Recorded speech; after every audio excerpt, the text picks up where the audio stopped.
Wow. Billy, this rope, this rope is my lifeline. When I put this rope in my hand, I feel like I'm in charge of the world. I love roping wild bulls with this. When I was little, I loved roping my sisters with this rope to learn how to rope. And I thank you for my sisters to putting up with me. Uh, so glad to be a Paniolo. So glad that I came able to talk to Billy today about the Vaqueros. All those people who came well, first of all, Captain Vancouver for bringing the people over here, the cattle, for giving it to King Kamehameha the first.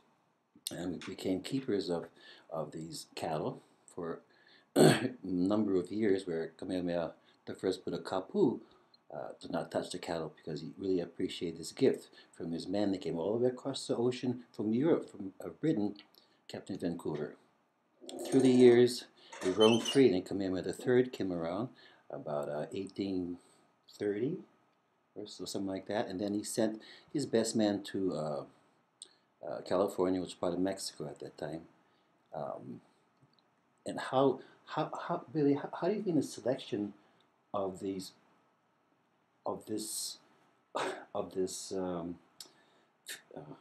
what can I say? How well, first of all, you could talk to somebody way over there and you say, "Excuse me, can you come all the way to Hawaii? This small little dot in the ocean. Can you come across here with us, probably boat, and come teach us what to do with the cattle?"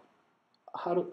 My gosh. I think the origin, the initiative came from Kamehameha III, who had the royal contacts, the royal countenance, the royal power.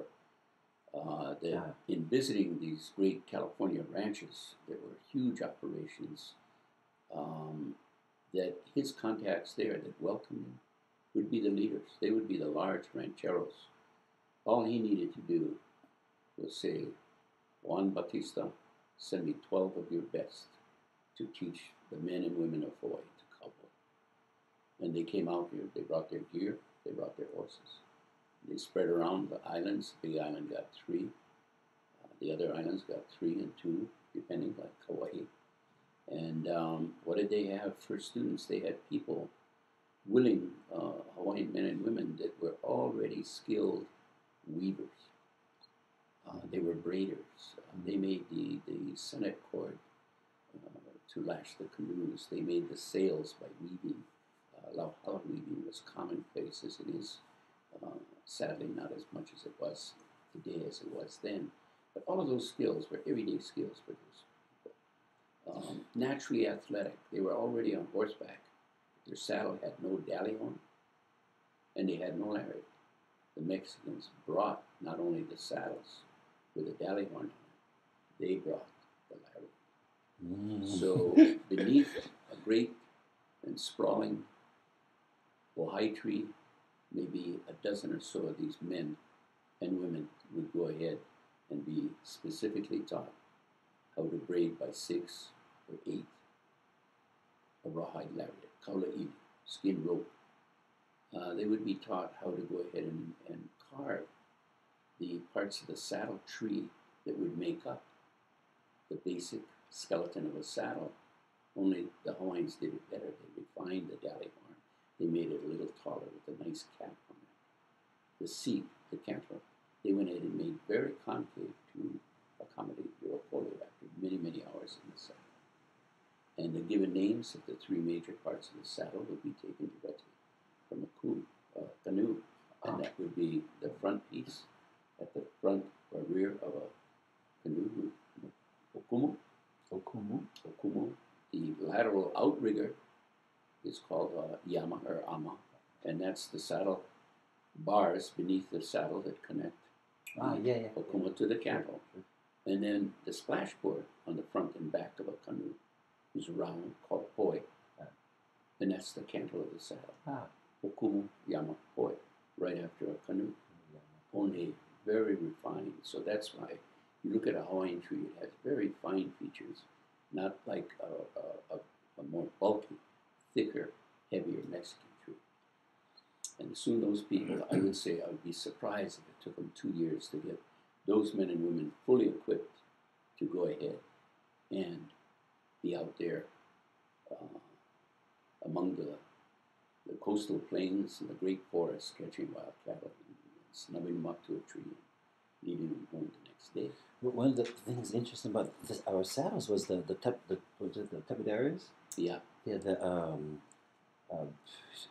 that came from Mexico too. Yeah, the foot cover to protect your feet from brush, and also it protects you from being gored by a bull. It's covered your foot, your ankle, your boot, your spur. It's all hidden beneath there.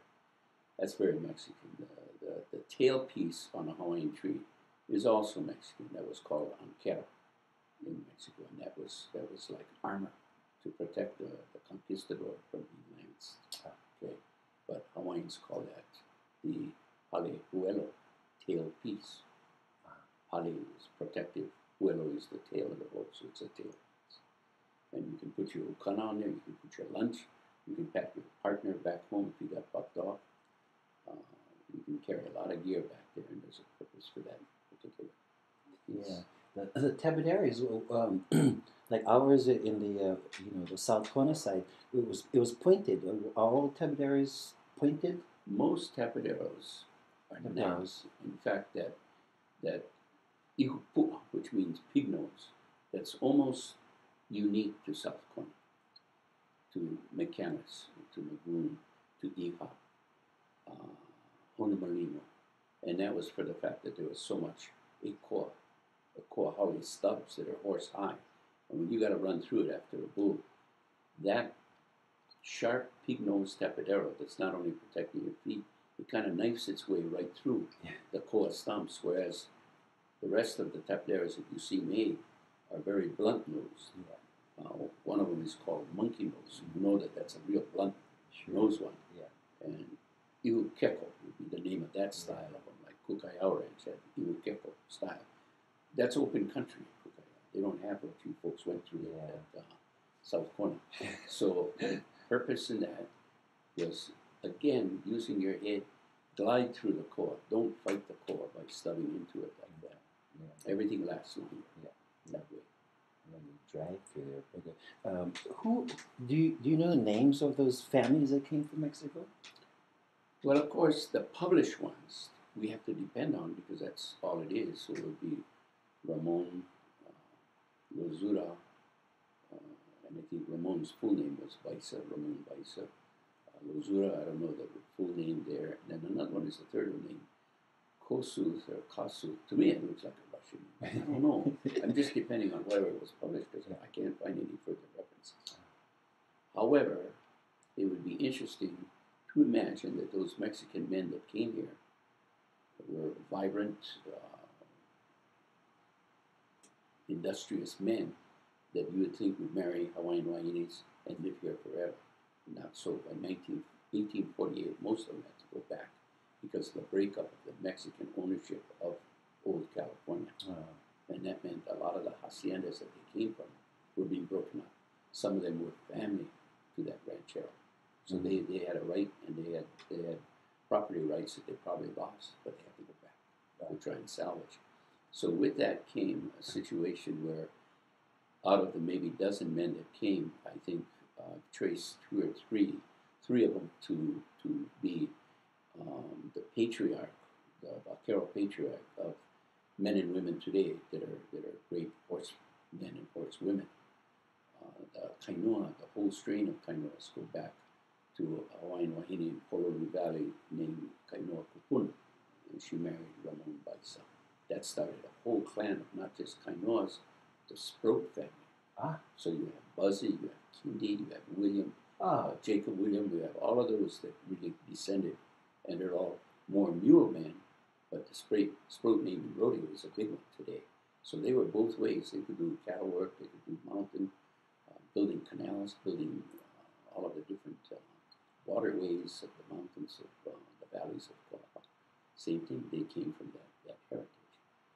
Over in Kauai, the Contradas family traces back to the advent of a vaquero that went there too.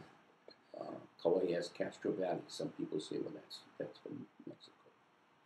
So there's more and more people that on those outer islands, they need to research that. as far as the Sproats and Kainoas, they're very well aware of that genealogy. And the Kainoa side, of course, it's published, I think, in my first book. Mm. So the bells, a lot of them interconnected through that Vaquero. How many books do you have out now? 4. 3 on Parker Ranch, and I have to complete the 4th one in the next couple of years, and that'll be my final work on Parker Ranch. No. And then a friend of mine, Kelly Breedenberg, and I co-authored a very comprehensive biography of Richard Smart himself, because there's so much unknown about him that was important to the beef industry that would need to be put in front, as well as artistic and his cultural contribution to Hawaii, his love for Hawaii. And then my son Brady and I, who's also a veterinarian, we pretty much completed for publication with University of Hawaii Press a book called The Hawaiian Horse. And that's from when the horses came in 1803 until today. Wow. What did we do in Hawaii to better our horses then? So it's full array of progress in horse world. Well, it's certainly gave us life and life to a lot of our families in Hawaii. And Billy, thanks for joining us, and certainly appreciate Captain Vancouver and the Kamehamehas, and of course all the other families, Bishop, Kainoas, Medeiros, the Marks families, all those people who have actually organized the ranch so we could go and work on them, and organize the ranch so we could manage also these cattle. So mahalo plenty to all those families. And mahalo for you folks for your interest in watching us. God bless you and your family. Aloha.